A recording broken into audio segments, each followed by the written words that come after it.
Hello, YouTube. On my way to work. Talk to y'all a little bit. Hope everyone's doing well on this Tuesday morning. I don't know what day it is in Australia or Cyprus or England or Ireland, but I hope everyone's doing well in those days too. I put out another adjustment. Hello, Skill. Put out another adjustment to the one hit can't miss.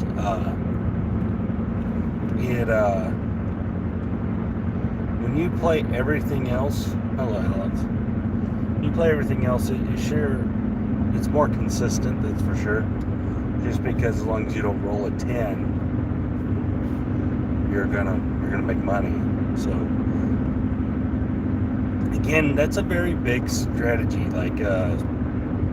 It's a very big bankroll strategy. You definitely would have to have some money to play it. But on the other side of it, I have not bet a single sport since the NFL ended. I have planned on going to bet March Madness, but I have not made the trip yet. On March Madness, I like to bet all the 1 seeds in a money line parlay. Since only one seed has ever lost, that money line parlay would have only lost one time ever. So I do like to do that. I put that out in a video. It doesn't really matter who they are. George, hello, sir. But yeah, so I like March Madness. And I'm waiting on some data for baseball. I don't have any real data yet. So I need some data, and then I'll try my K-rate thing that I've got in store. I think you can look at the K-rate for and against teams, and you can find angles. But I've never used it, so we'll see. It might crash and burn.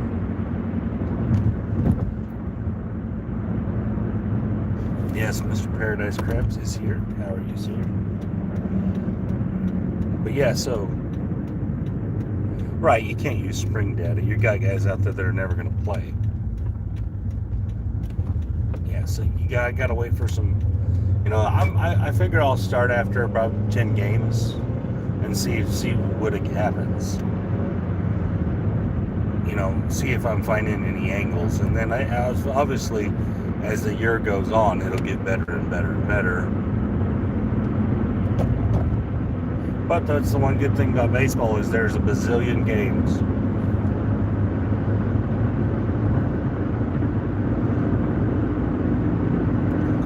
See, I think you can. There's a correlation between the K rate and average number of outs, and you can translate that into average number of runs.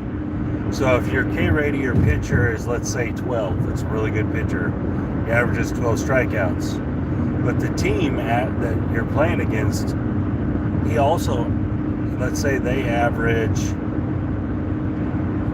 13 strikeouts as a team per game. All right, so that means that what you're looking at is a +1 or whatever, and then you look at how many runs they get per out. So you're going to find discrepancies in that where there's really wide K rate, and then so per out, since the strikeout is an out, you're gonna find angles. Sometimes there's gonna be that are two full runs different.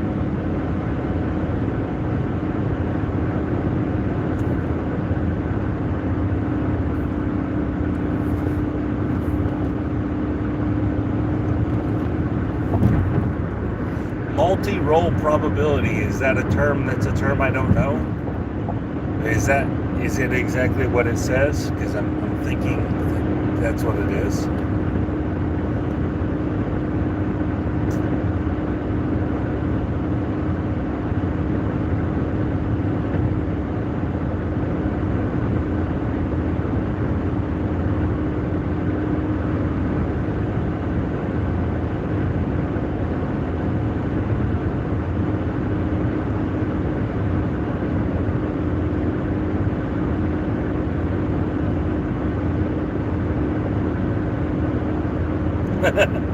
I'm guessing, I think I know what it is. I just don't think I've ever heard the... Yeah, making the 7 pay on the come out's a big move in the one hit can't miss.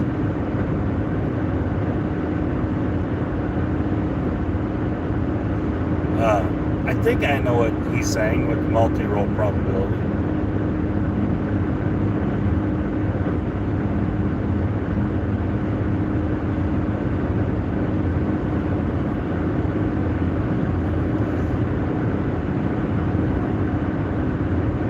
So, okay guys, just questions.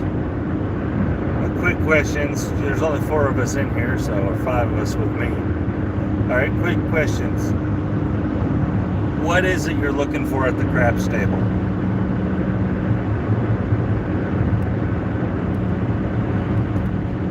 Are you looking for a couple hits and down? Are you looking for the long roll? What is it you're looking for? Because I think that I really think that that's the biggest factor in... You're looking for money? That's the biggest factor in...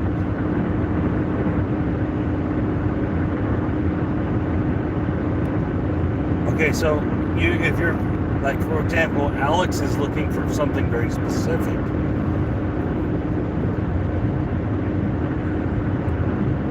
Okay. So everybody kind of has their own angle that they're going for on the craps table. So what you're doing is geared toward that angle.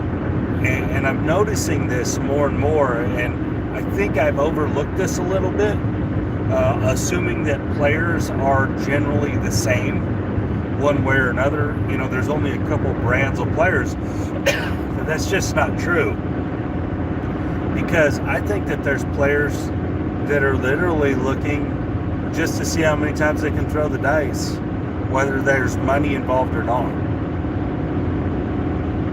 There's players that I think are looking to prove something that just has been disproved a lot, like that playing the field all the time is a good play.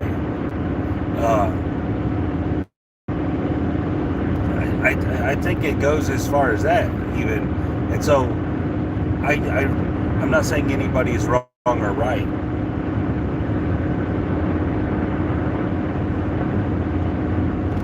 What I'm saying is that you should have a good idea of who you are when you go to the craps table, because if you are one thing but you're going there trying to be something else, I think you're going to fail.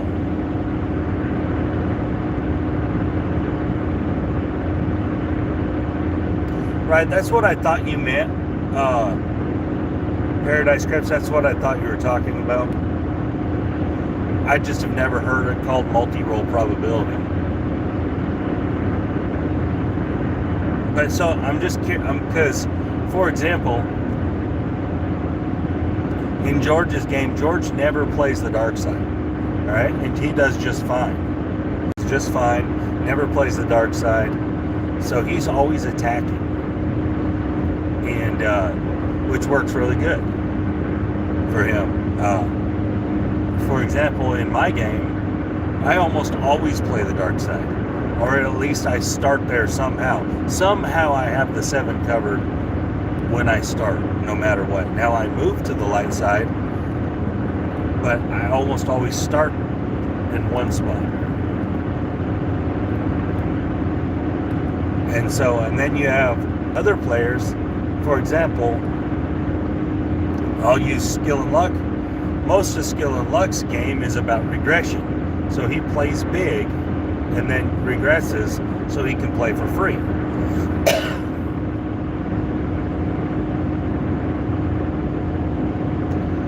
And so, you know, we all have kind of different angles that we look for,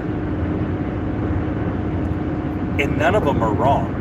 That's what's crazy about it, is none of them are wrong. So they all win. It's a different skill set for all of them. You know, it's a different mindset for all of them. Like, for example, my personal mindset is I will only want to wait 1 roll or 2 rolls, and then I'm just don't have no worries.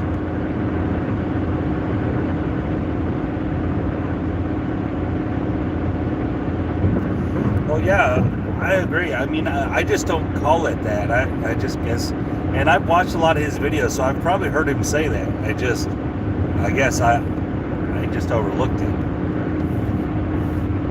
But yeah, I talk about that all the time. And here's the argument for that. I can make a quick argument for that.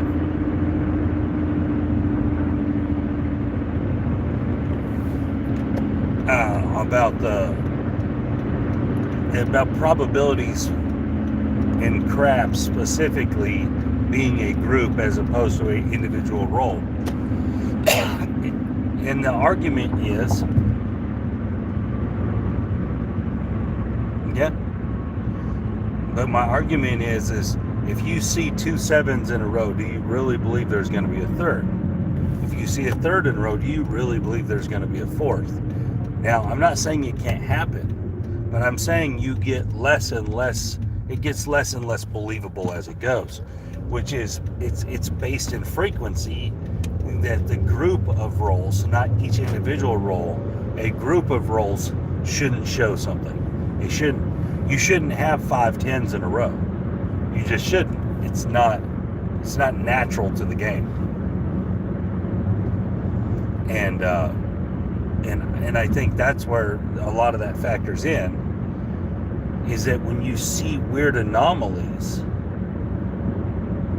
that's awesome, Paradise. When you see weird anomalies, I think they get highlighted. And what people...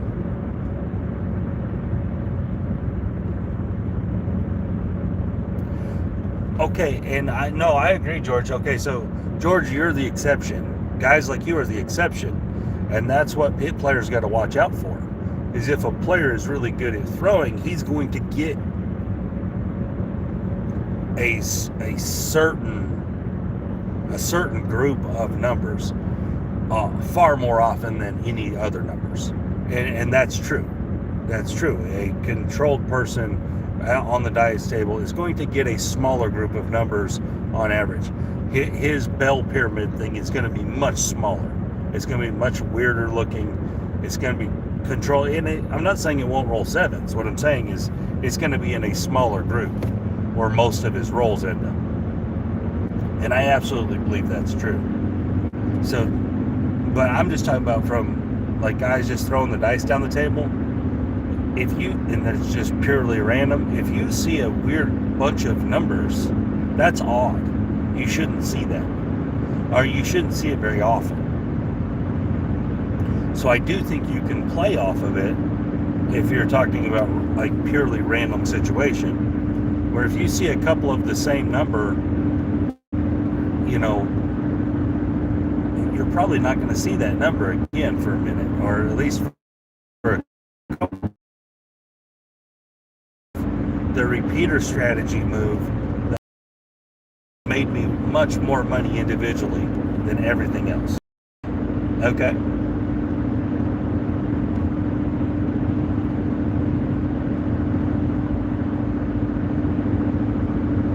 And what's your request?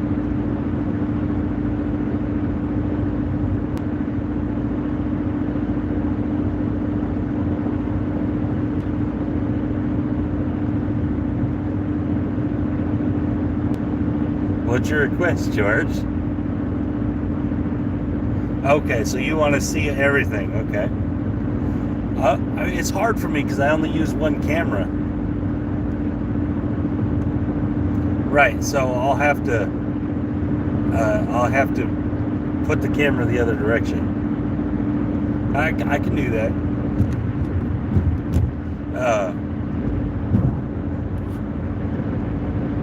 But yeah, I mean, I definitely don't put a lot of time and effort into specific dice mechanics or anything like that. I don't. I have very specific things I do, and that's it. But I don't necessarily practice the mechanics of it anymore. Well, I used to a lot. Every day I'd be in there practicing the mechanics of it. But I just have got away from it.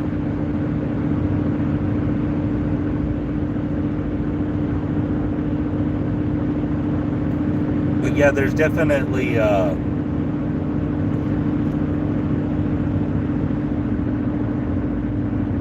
yeah. No, I agree. I should be. It's just a lot. It's a lot of extra stuff. But I definitely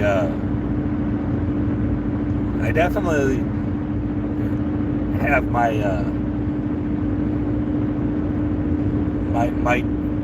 well, I don't know what you'd call it. I repeat the same process over and over when I shoot. I don't necessarily, my grip isn't always the same and all that.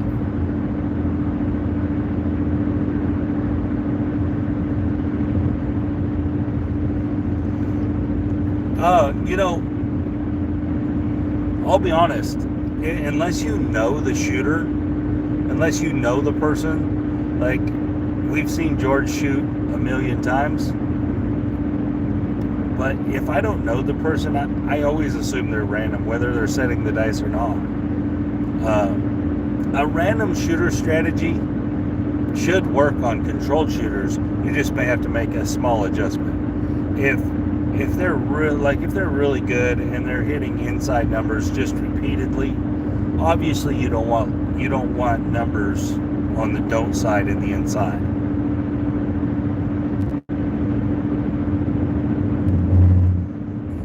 But I've seen plenty of people that everything looks right, and then when they throw them dice are moving 4 feet each time, bouncing everywhere. I mean, it's just, and they're all over the place. So I mean, you really got to know. If you don't know the person, I assume they're random when I do it. I just assume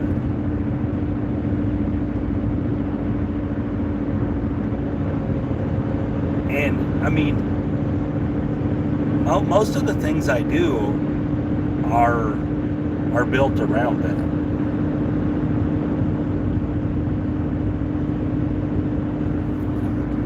Yeah.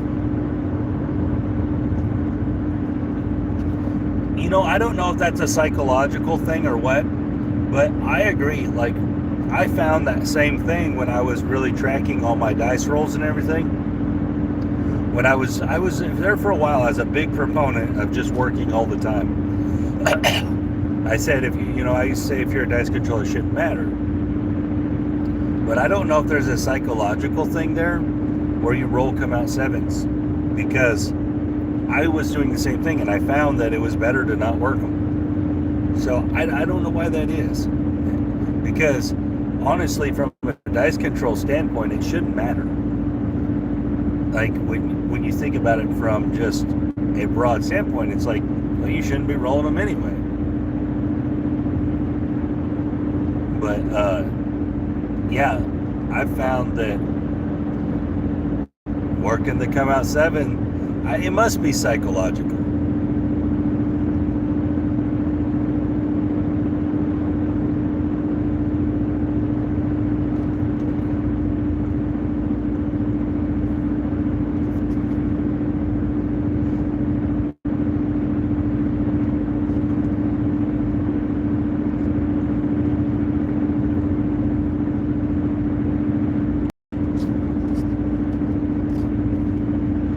But eventually, George will develop a way to miss the 10.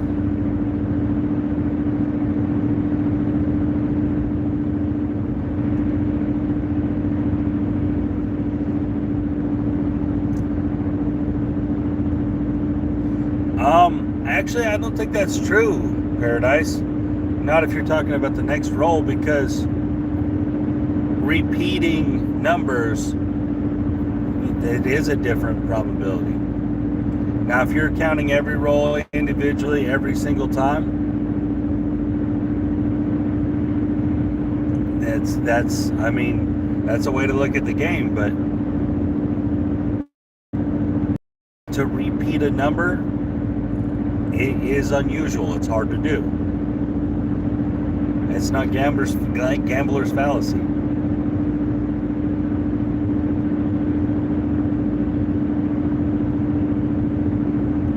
I mean, yeah, you can look at the game that way. You sure can. But if you look at the game like every roll is independent of one another, then you should only play the 7, because there's a 16% chance to win it. It's the biggest percent on the table if every roll is independent of the last.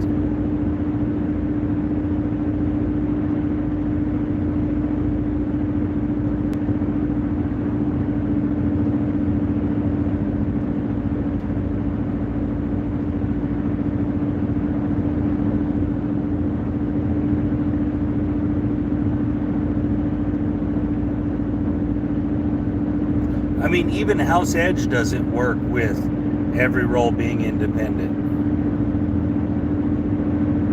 Yeah, that's awesome. Because House Edge is based upon a bazillion of one roll, one bet, meeting its normal average. It's what the casino's going to win versus what you're going to win. Well, it's not on one individual roll each time. It's saying over a group of rolls, this is what this is going to turn out as. So it's still basically using the idea that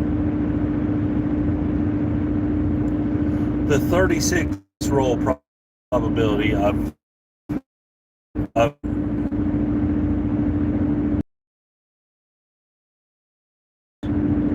so if you're getting a column of numbers, then it's going to write itself, which means that not all the rolls are independent of each other. The averages will write themselves. So, I mean, but you can look at every roll individually. Yeah, you can absolutely do that.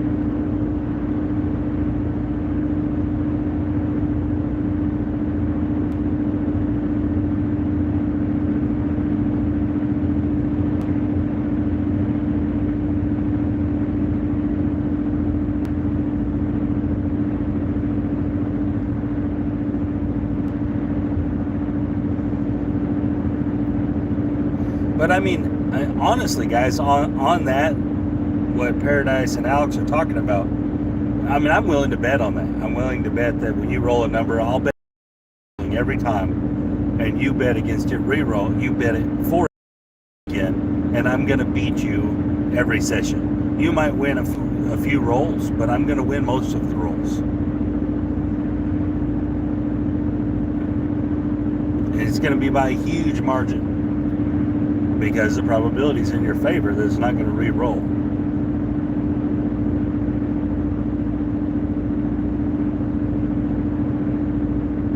But it gets really astronomical, actually. There's all kinds of math out there. Even the Great Wizard of Oz has a math sheet on this. Even he has a sheet, a breakdown for this. And most people seem to really take his opinion as really factual craps data.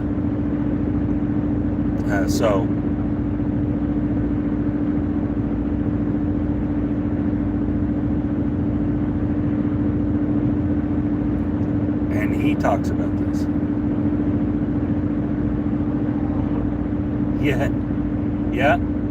Yeah, his math charts are obvious. He's a mathematician, so obviously they're right, his math charts. But he believes that you should just be playing odds. So, I mean, this doesn't make sense.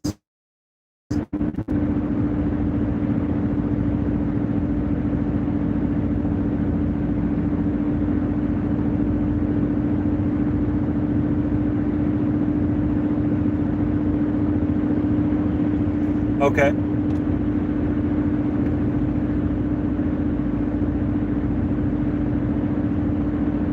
I know what you're talking about. Guys, most of these guys that have stuff out there, like systems are really well known,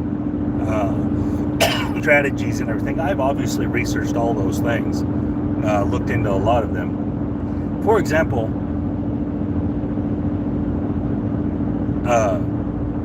the Stern strategy. I know a lot of people will know what the Stern strategy is, because the Stern strategy is going to win way in the 90s. It's going to weigh in the 90s. It's going to win a lot. Okay? The problem with the Stern strategy is that you're at the table for a very long time and you don't win very much unless you're betting huge bets. So for example, the Stern, I think it goes 1-1, 2-2, 3-3-3, or something like that. I can't remember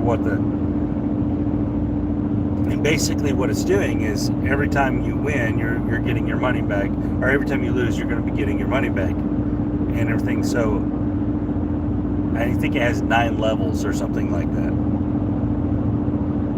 This is going to work a huge majority of the time, because if you're playing one type of bet, like if you're playing the don't pass, is a good one for this. Playing the don't pass, 1 out of 9 come outs, you're going to win. I mean, that just, the probability is very heavily in your favor that you're going to win 1 out of 9. The problem is when you do, if you lose 3 and then win the 4th, you don't win that much money for it. So you spend a lot of time and a lot of effort to win $10 or $20. There's just better ways to make money at the craps table. Maybe not more consistent way, but there is better ways that are far more rapid. And that's one of the things is, like, for example, I absolutely love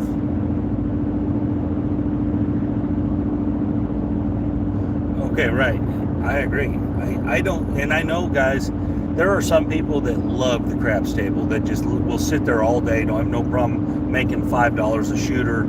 And if you're that guy, you'll win all the time. You should win all the time. If you're into being there all day, you should win all the time, because you should be able to play strategies that are so heavily in your favor that you just don't win. You don't lose. You don't lose that often. But I don't like being at the table all day long. I don't. It's just not my thing. I like playing craps and I like winning money. And that's what I go there for. I don't really care to just stand at the table. A lot of times, now if it's really fun, like when I went with Larry, we had a lot of fun, and that was different. That was a huge difference. Me and him were just having a good time, and I didn't really care that I lost $200. It didn't really bother me, because I was just there hanging out with Larry, and we were having a really good time. And so that was fun. We had a ton of fun. We were playing with the dealers, with, the other players. It was good. It was fun. Right. But just so obviously, you can sit out there.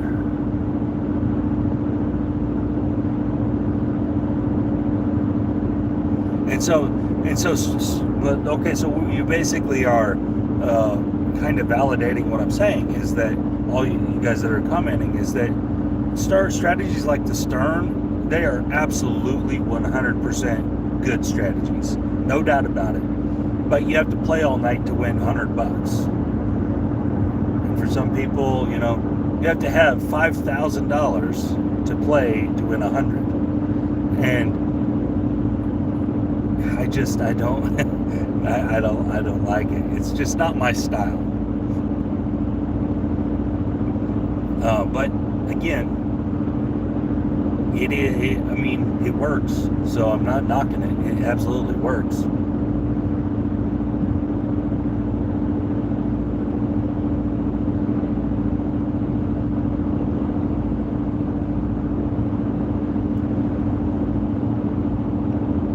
But yeah, absolutely.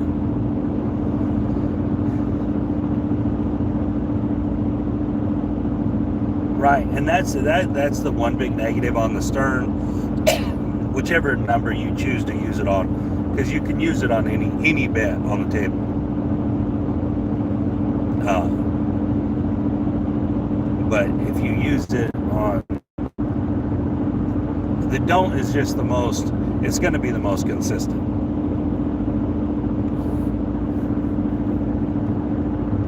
Using it on the other bets, because if you use it on the pass line, sometimes you're going to get a 5 or an 8 or a 9, it just depends. So you're going to have varying probabilities.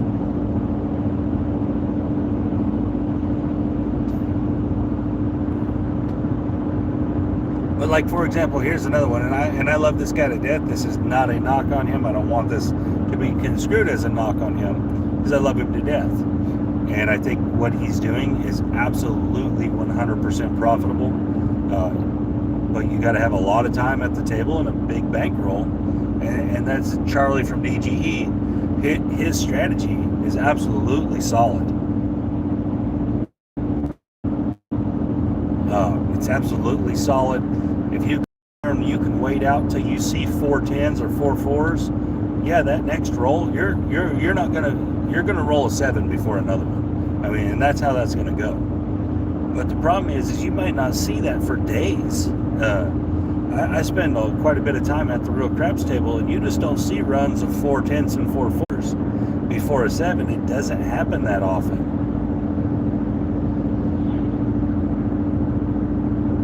Right? Yeah, they're gonna eventually burn. Yeah, absolutely. And so, you're just not going to see that happen very often.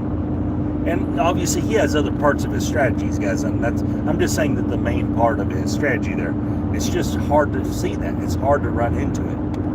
And so, but when you do, obviously, it's hugely profitable.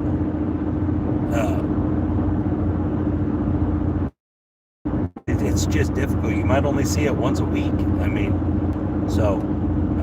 I honestly, I've seen 4 numbers in a row a few times.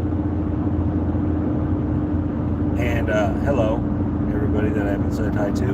But 4 numbers in a row. I've seen the weirdest ones. Like I've seen 4 aces in a row. I've seen 4 3s in a row. Obviously, I've seen 4 6s, 4 8s in a row.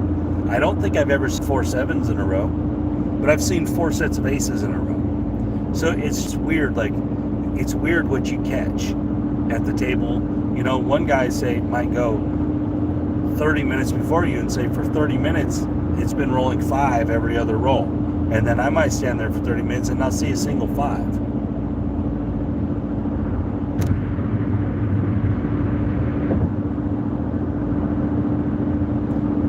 If you rolled 8 7s back to back, holy crap.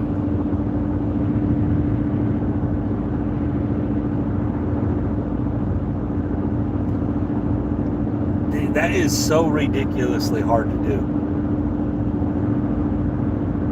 Like, I mean,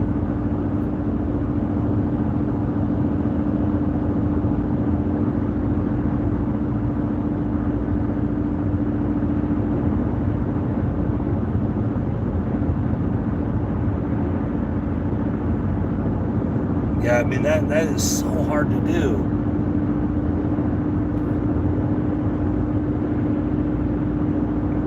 Let's see. Okay, so we're this is good because I want to point this out too. Okay, so we're hearing all these horror stories, right? We're hearing all these horror stories right here of these crazy anomaly rolls, and people are saying, "Yeah, it killed me."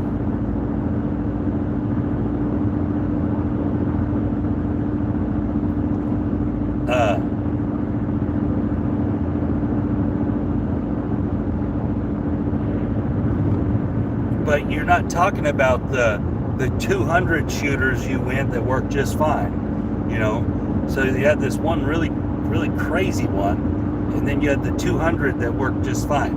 And that's the thing that I see a lot of is people just remember the really bad instances, and they don't remember the 200 instances that worked fine and they made $20 on that guy. They forget about those ones. But they remember the one time that 5 7s rolled in a row and they got killed on their don't strategy. They don't remember the run of 5 points in a row that lost.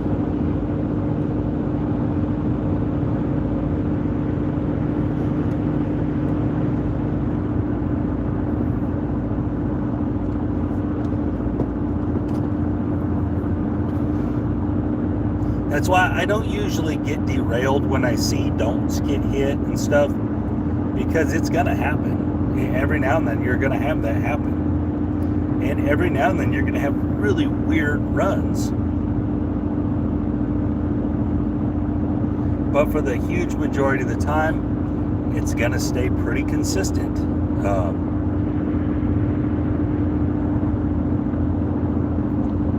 Yes, go for the fire bit. Yeah, I mean, dealers always have good advice after they've seen the rolls.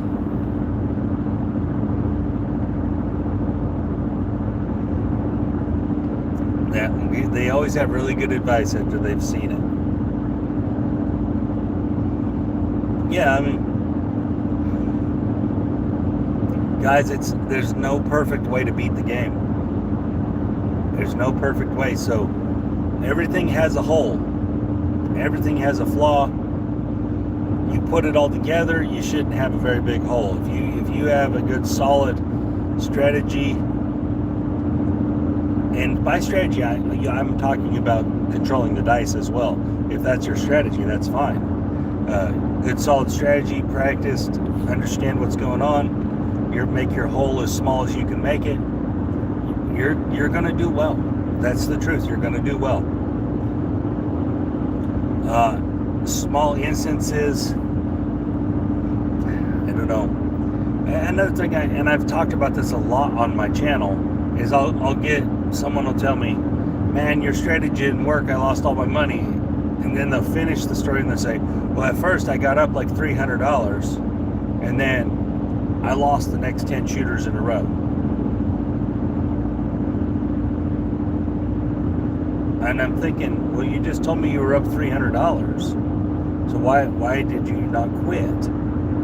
You know, and so that one gets me a lot. I'm like, well, it did work. And that's one of the things. Okay, so sometimes when you're playing, it starts out bad and you have to work to good. And sometimes when you're playing, it starts out good and you have to work to, and it works to bad. I don't for a second think anything I've ever put out will work all the time. Some of it's going to go bad. I mean, you're going to have bad runs. But when you do have your good runs, you have to stop. And that's one of the things I think people have a really hard time with, is it's harder to quit when you're losing for some reason. I mean, when you're winning. It's harder to quit when you're winning. And I get that, you know, the excitement, and you're like, oh yeah, I'm winning. I don't want to quit now. But the truth is that's when you should, because you won. Really, it doesn't make a ton of sense to quit when you're losing, because if you came there with a certain bankroll and you're losing it, you came there with that bankroll with the idea that you could lose it. You should have, you know, the money you bring to the casino should have no bearing, zero bearing on your life. So that money should be losable.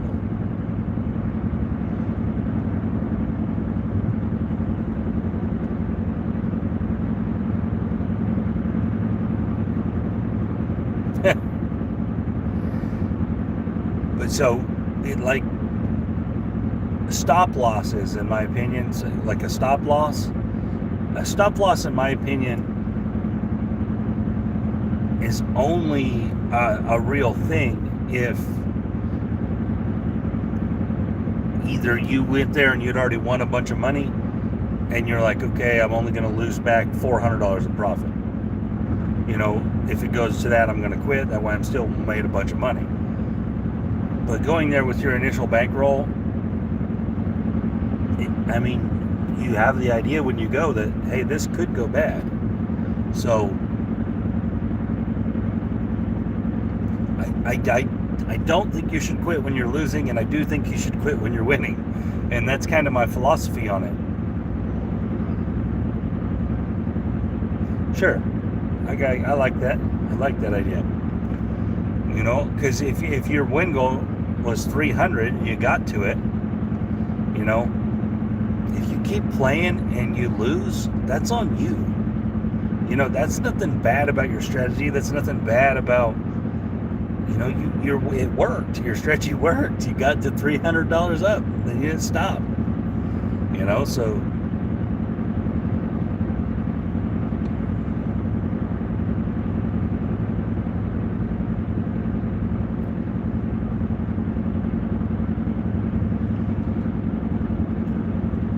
No, I only know 2 people that I've ever seen that were banned, and it was both in Tunica, and they were cheaters. It wasn't because they were some kind of dice controller or something. They were cheaters. They were known cheaters.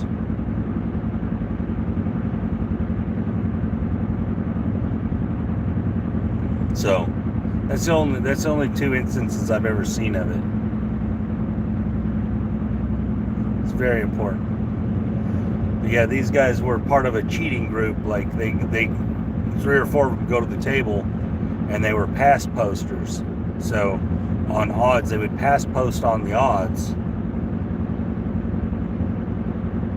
because some places in Tunica have 100x odds.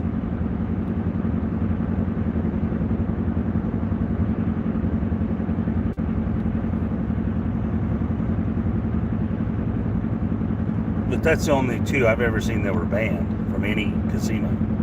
I do know that they banned some blackjack card counters. That's a real thing. I mean, they've come out and said that, so that's a real thing.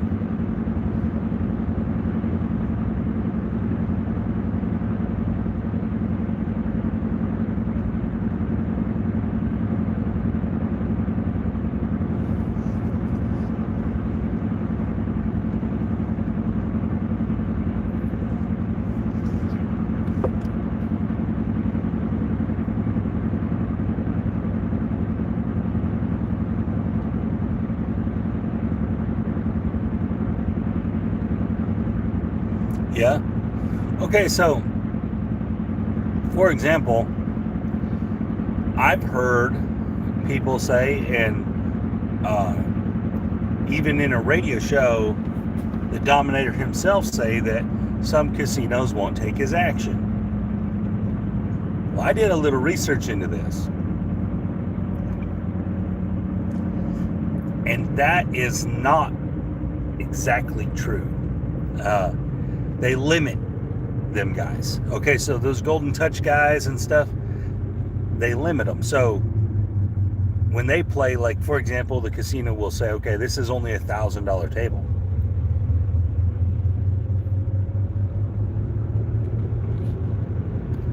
And they're not actually like banned. At least from my research, from some people that I know that at Tunica that's attached to people in Las Vegas, you know, because a lot of the Tunica casinos are attached to Las Vegas casinos. So I just asked them some of these questions, and they were pretty specific, and they said no, those guys aren't banned. What they said is that they just limit the action, which makes a lot more sense to me.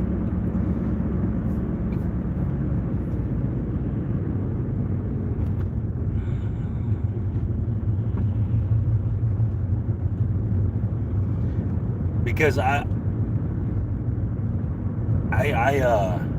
listened to a few of his interviews on these different radio shows.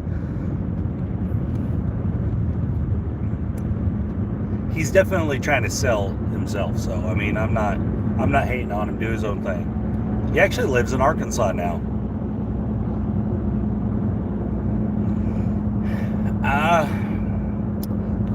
M-App, I'm gonna say no, and the reason I'm gonna say no is because some casino VPs and stuff that I know in Tunica have both told me that they don't do that. That's not actually, they don't actually ban. Now, they say there are people that they do watch, and that they will limit their action. They'll cap their action, what they call capping the action.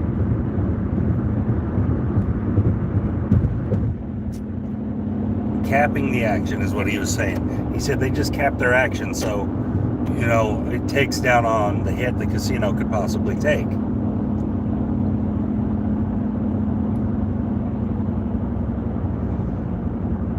But these guys, I know two of them. Okay, so there's two different casinos, different companies, and one of them is a Caesars, and one of them is Penn Gaming. All right, so they're two totally different companies, and both of them basically say the same things. I tried to get them to let me interview them live, or at least recorded, and they were like, I don't so. So I was like, okay, cool. But they're pretty forthcoming.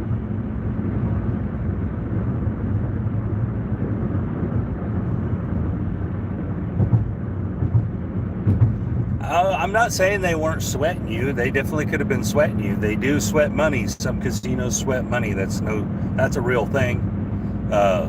Sure.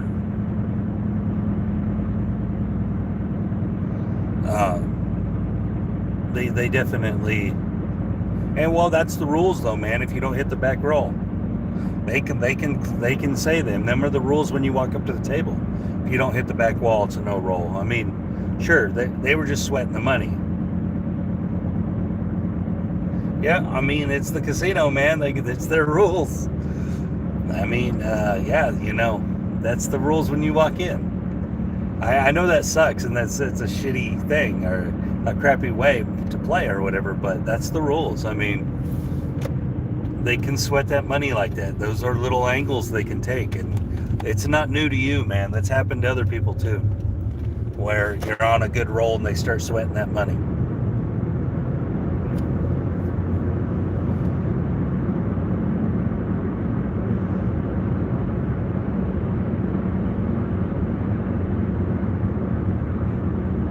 I've never had it happen to me, but I've definitely seen it happen to other people where they sweat the money.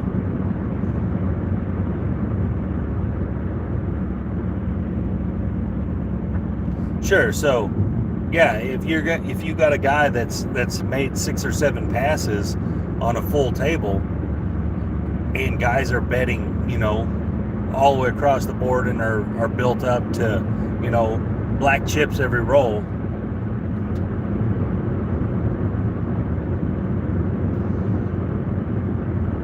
Yeah, I mean, they're going to start sweating the money. They're going to start enforcing all the rules. That's how it works. That's how they do it. That's one of their angles. Hello, James. But they definitely will sweat money. There's no doubt about it. Now, big properties, yeah. Big properties are a little different because they make so much money it doesn't matter as much. But smaller casinos, you start getting into their money, they're going to start sweating it. I've even seen them go as far as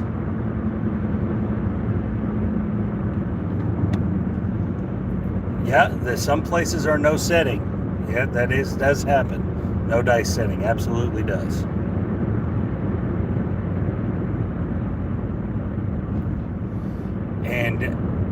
And that's the reason. Has nothing to do with guys making points and everything. It has to do with people slowing the game down, because those casinos work basically off every roll.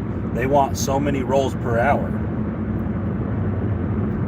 That's right. Skill is exactly right. If you'll tip dealers from the start,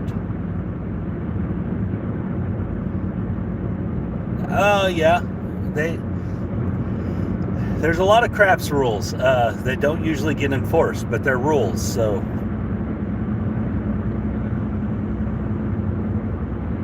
well, they watch you, man. They're watching you.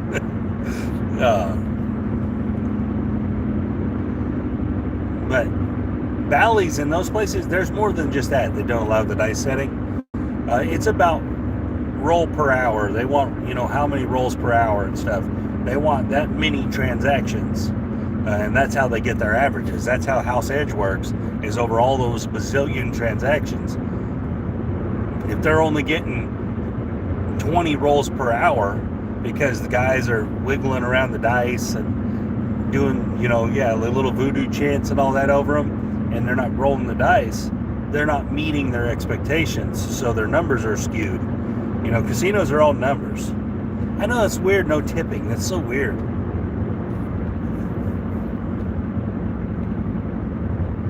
But there's definitely been other casinos that have definitely, I've seen it many times. On Road Gambler, if you watch Road Gambler, there's a couple of his videos where, most places are okay with it. Most places don't care if you do it. But there's a few places that literally will have the little in the placards, no dice setting. And it has nothing to do with making numbers. It has nothing to do with control. It has everything to do with the amount of rolls per hour. And this is another thing I asked the VPs I know about that specifically. And they said, no, that just has to do with rolls per hour. And that's what they were saying. So I got a lot of information from these guys. And shout out to Mike Arndt. He's the one that kind of put me up to these guys. He kind of, not necessarily got them, but it's how I figured out how to get to them. What did you say?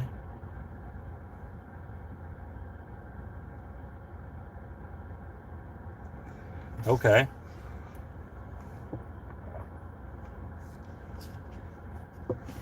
Yeah, guys, I'm going to run in here and get some stuff. I appreciate it. This was a fun conversation. I really like getting people's opinions, and I like hearing stories and stuff.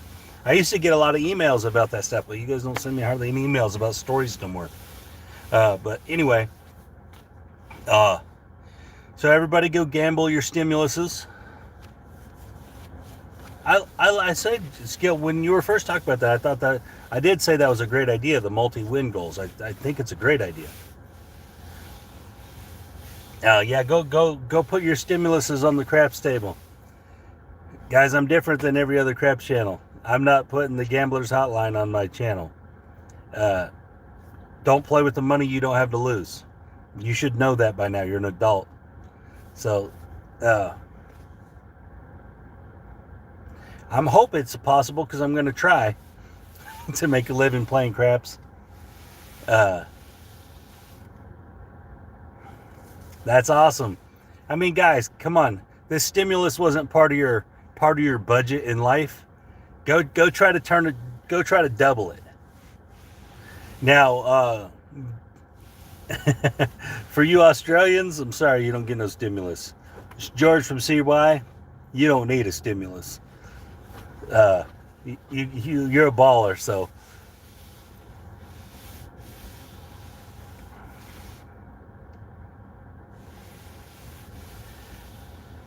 You guys have a great day. It's fun talking to y'all.